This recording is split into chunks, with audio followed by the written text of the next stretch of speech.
Mhm. mémoriser. Tu sais pas, à l'examen, on va te poser sur quoi. Donc, tu dois partir avec un bagage bien rempli. Vraiment, la plus grosse difficulté, Mhm. c'était un peu l'apprentissage. Je n'avais pas de méthode, ouais, L'apprentissage. j'avais pas de méthode euh, calée en fait pour apprendre mes cours au début, mais après, Ok. j'ai appris, j'ai adopté une certaine manière de faire qui a fait en sorte que je puisse réussir. Sachant que c'était pas facile. Je vous dis, hein, j'ai failli reprendre ma première année. Bah, chose qui n'est Ok. pas Ouais. arrivée, mais j'ai failli reprendre ma Bah première cool. année parce que mon premier semestre, pour vous dire vrai, je l'avais raté. Je l'avais raté avec 9 Ah quelque oui. chose Ok. parce que c'est pas que je n'avais pas les capacités, c'est juste que les cours étaient tellement abondants que si tu as pas une méthode, bah, tu pourras pas t'en Ouais. sortir. Donc, il faut vraiment que tu puisses adopter une certaine discipline, avoir des méthodes de travail pour que tu puisses réussir. Et comment vous dire que bah, je suis passée.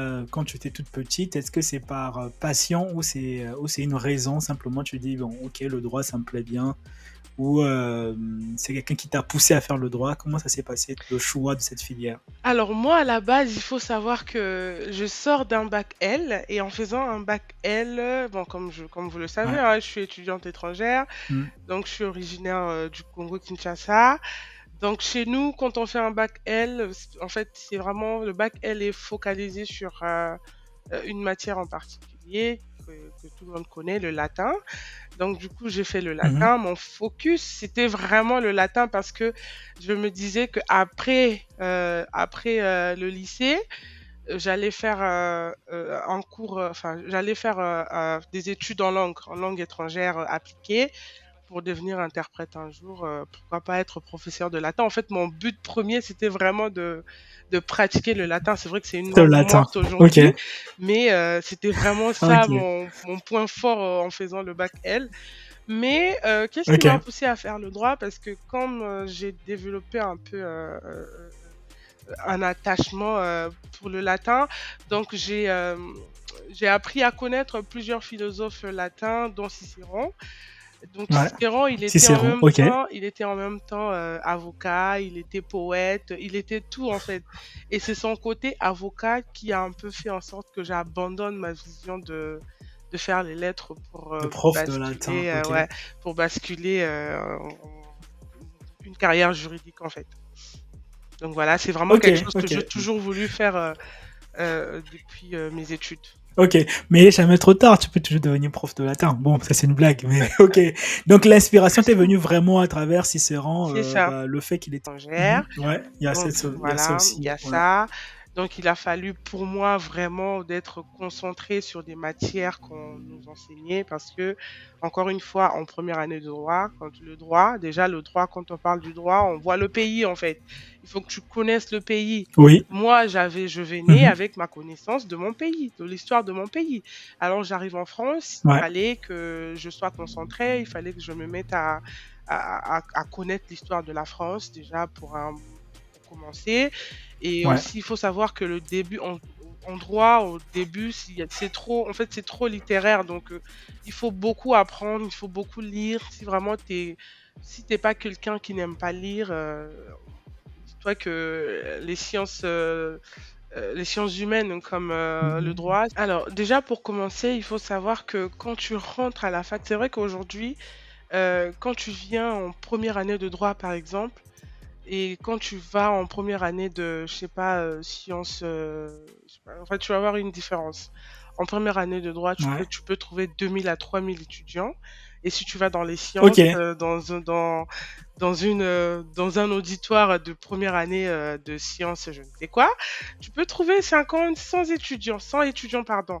Et en droit, pourquoi il y a autant Ouais. d'étudiants? Parce qu'en fait, J'avoue qu'à tout casser, moi j'ai fait sciences, on était peut-être au max 200. Au voilà. max. Par contre, moi, En première année. en première Mm. année, sachant qu'on avait deux divisions dans ma fac à Rouen, parce que j'ai fait la fac de Rouen, je vous ai pas dit. On avait deux Ok. divisions, il y avait une Ok. division, chaque division avait au moins 1300 étudiants. Donc en tout, on était au total Ah oui. 2500 étudiants pour une promotion de droit. Et j'ai quand même eu Ok. l'opportunité d'échanger avec certains de mes camarades à l'époque pour leur demander qu'est-ce qui vous emmène en droit. Il y en a qui me disaient, moi je suis juste venu pour voir si ça me plaît, je reste. Si ça me plaît pas, je m'en vais. Alors, ce que j'ai envie de dire à quelqu'un aujourd'hui, en fait, quand tu veux faire quelque chose, il faut que tu sois déterminé. Moi, quand j'ai eu mon bac, c'est vrai que durant mon cursus scolaire, j'avais un peu de doute pour savoir est-ce que je vais en langue, est-ce que je vais en droit, mais j'ai vite su me positionner. Quand je suis sortie de la fac, ce que je voulais, c'était de faire du droit. Donc, je me suis inscrite à la fac de Ok. droit et j'avais une détermination, en fait. Je ne savais pas en vrai, enfin, je connaissais le droit, je savais que c'était la loi et tout, on sait tous ce qu'est le droit. Mais en fait, je ne savais pas Mhm. Ouais. exactement ce que je voulais faire en mettant mes pieds dans cette filière-là. Et je suis quand même allée Ok. avec une détermination, au moins de réussir mes études. Après, au fil des années, j'avance dans mon cursus. J'ai su me positionner, et voilà, enfin, dans ce que je fais aujourd'hui. Donc voilà, c'est Ok. juste que bah, quand Ok. tu veux faire quelque chose, il faut que tu sois vraiment déterminé pour pas que tu échoues, en fait. Ok. Mais du coup, moi, je reviens un peu. Est-ce que donc tu n'as pas eu des doutes ou c'est parce que les doutes ont été plus faibles que ta détermination? Moi, j'ai Tu vraiment étais pas eu beaucoup de plus doute. déterminé. J'ai pas eu de doute parce que Ok. j'étais déterminée, je savais ce que je voulais. Je voulais à la base réussir mes études. Je ne savais pas, je vous le redis Mhm. encore, je ne savais pas exactement ce que je Mhm. voulais faire en faisant du droit, mais au moins j'avais Mhm. vraiment cette vision-là de pouvoir réussir mes études, de ne pas échouer en fait. Et justement, si on parle de ça, quelles sont les difficultés, j'ai envie de dire, que tu as pu rencontrer à la fac de droit? Parce que déjà, je m'as dit, il y a environ 3 000 personnes. Pour moi, je me dis, ça fait un peu peur. Enfin, limite, te dis, mais 3 000, est-ce que tout ça va réussir? Pourquoi il y a tant de personnes, C'est etc. ça. Quelles sont les difficultés que toi, tu as rencontrées ou que les autres autour de toi ont rencontrées, en fait, en faculté? 3000 étudiants, je te parle de première année de droit. Dis-toi qu'il y a 3000 étudiants en première Ouais. année. En deuxième année, déjà, on descend à 500. En fait, une promotion de Ah oui, deuxième quand année. même, divisé Oui, par je sais pas ouais, combien. c'est ça. Donc, Ah oui, quand même. moi, les difficultés que j'ai rencontrées, bon, il y en a, hein, parce que je suis arrivée en première année de droit. Je ne connaissais pas le droit. Je sortais d'un bac L. J'avais appris le latin, Mhm. j'ai appris la philosophie, j'ai appris plein de trucs. Mais dans le cursus de droit, de façon générale, on a des méthodologies aussi. En droit, on fonctionne soit par dissertation, Ok. soit par cas pratique, soit par commentaire d'arrêt, soit par des synthèses. Donc ça, c'est vraiment, là, ce sont des exercices de base. Mhm. Mais toi, en tant qu'étudiant, il faut que tu puisses avoir une méthode aussi de travail parce que sinon, tu vas jamais t'en sortir. Il faut que tu puisses avoir une méthode de travail, comment savoir, comment faire pour Mhm. résumer mes cours, parce qu'un cours de 400 pages, tu vas pas te mettre à te taper un cours, à C'est mémoriser un ça. cours de 400 pages, Mhm. tu vas pas y arriver. Je suis désolée, si tu es un étudiant, si tu es Mhm. sorti de la fac de droit et que tu me dis que tu as réussi à maîtriser mot par mot un cours de 500 pages, mets en bas de cette vidéo un commentaire et moi je lirai. Non, mais c'est pas évident. On fonctionne toujours. Il y en a qui font, il C'est pas évident. Ok. y en a qui font des. Bon, moi On vous personnellement, met au défi là. On vous met au j'ai, défi. j'ai envoyé. Enfin, j'ai toujours fonctionné avec des fiches. Tu vois, j'ai mon cours, par exemple, une page, deux, trois, quatre, cinq pages. Je fais un petit résumé. En fait, après, il faut savoir que Mhm. il faut apprendre en fonction de ton cerveau. Parce que ma particularité, c'est qu'aujourd'hui, Ok. je pars à la fac, écoute bien, hein, je pars à la fac, je m'assois, un professeur Mhm. enseigne. Si je suis concentrée, j'apprends le Mhm. cours, en fait, mon cerveau, il est beaucoup plus auditif quand j'écoute. Mhm. Ok. C'est-à-dire que j'écoute, je rentre, demain, je serai en mesure d'aller, par exemple, faire un commentaire d'arrêt, sans pour autant réviser, juste parce que j'ai assisté au cours. Ça, c'est Ah moi. oui. Ça, Ah c'est oui. moi. Et c'est pas Ah oui, tout le quand monde, même. c'est pas tout le Ok. monde qui fonctionne comme ça. Moi, je suis comme ça, ma particularité. Mon cerveau a juste Ok. besoin d'entendre une fois, deux fois, tac, c'est resté. Et demain, je suis capable d'aller faire un commentaire d'arrêt. Parce que Mhm. comme, encore une fois, comme je le disais au début, c'est un exercice de raisonnement. Le raisonnement juridique, en fait, il faut que tu Mhm. ressors un raisonnement, vraiment, un raisonnement raisonné, tu vois. Tu sais, quand Ok, tu arrives à droite, tu as des ok, ça pondérations. Tu c'est as des bien dit. pondérations. J'ai un cours qui fait Ok. 100 pondérations, j'ai un autre qui fait 10. C'est vrai que c'est pas dit que quand un cours fait 10 pondérations, que c'est moins important. Ouais, mais il faut être stratège Mhm. aujourd'hui. Tu peux pas partager ta concentration sur 25 cours en même temps.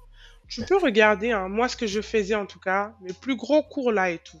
Les plus gros, vraiment, je me concentre Mhm. là-dessus parce que je sais que si je fais si je fais 15 à un cours qui fait 10 pondérations et j'ai fait Mhm. euh, 10 à un cours qui fait 100 pondérations, bah, le 15 de l'autre cours qui fait 10 ne va jamais couvrir mon échec sur le Ouais. cours de sans Ok. pondération. Donc, je me focalisais sur Mhm. des cours qui pouvaient m'apporter le plus de points possible. Les gros cours, vraiment, j'essaie Ok. de le comprendre. Dans tous les cas, quand un cours est classé parmi les plus grands cours, ça veut dire que c'est ce... Qu'est-ce que tu peux leur dire aujourd'hui en fait pour, je sais pas, leur remonter le moral ou pour leur dire que c'est possible, etc. Alors, déjà, je vais avoir plusieurs conseils. Déjà, je commence par pour les étudiants qui arrivent en droit et qui se posent des questions, de savoir est-ce qu'ils sont bien au bon endroit. Regarde, moi, Ouais, surtout ça. j'ai toujours dit aux gens, c'est que euh, tu peux pas arriver à un endroit parce que juste tu as envie d'essayer, voir ce que ça va donner. Quand tu vas quelque part, il faut que tu puisses avoir déjà une vision de ce que de ce qui t'attend demain, de ce que tu as envie d'être demain. Mhm. Moi, je suis allée en droit Donc parce que, la voilà, vision est très importante, quoi. voilà, il faut que Mm. tu puisses percevoir au travers de ce que tu fais, qu'est-ce que tu seras demain. C'est ça, en fait, qui va Ok, faire en sorte que tu puisses avoir ok. de la détermination. Si tu viens dans un mood de quelqu'un qui vient juste pour voir ce que ça donne, et puis ensuite partir, bah Ouais. voilà, tu vas venir, tu vas voir et tu vas partir. Si tu veux y rester, Mhm. il faut avoir une vision. Et aussi, de ne pas être découragé parce que tout ce que les gens disent, mais dans la pratique, en réalité, c'est pas toujours ça. C'est pas toujours ça. Mhm. En fait, chaque personne a son histoire. Il y en a aujourd'hui qui ont fait du droit, mais qui ne travaillent pas forcément, qui sont aujourd'hui des avocats, mais en fait, Mhm. ils sont une vision, une personne égale une vision. Il est venu en droit parce qu'il voulait être avocat, Mhm. il a fini son master 2, il a fait son IEJ, ses études judiciaires, il a prêté son serment, il est avocat, il exerce en tant qu'avocat. Il y en a, master 2, tac, bah, je veux travailler Mhm. en tant que juriste. Faut être visionnaire dans la vie. Et pour quelqu'un qui aujourd'hui Mhm. a commencé à redoubler, j'ai envie de dire, en fait, l'échec en fait, fait de l'échec un moyen pour pouvoir réussir. La réussite, Ok. faut pas voir la réussite comme étant un succès.